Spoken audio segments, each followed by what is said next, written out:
मंदिरात 5 वर्षाच्या रामलल्लाच्या मूर्तीची स्थापना करण्यात आली आहे आणि सर्वांनाच रामलल्लाचा चेहरा पाहण्याची आणि त्यांच्या दर्शनाची ओढ लागली आहे।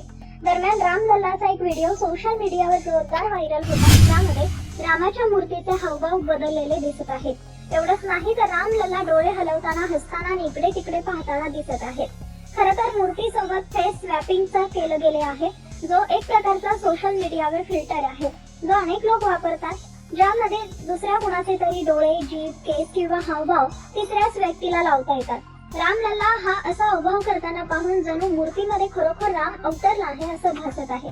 लोकांना रामाचं असं रूप पाहून आनंद झालाय, तर काही लोक खरोखर मूर्तीत राम अवतरला आहे असं मानत आहेत। तर प्रभू श्रीरामाचं मोहक रूप आहे असं देखील काही लोक म्हणत आहेत।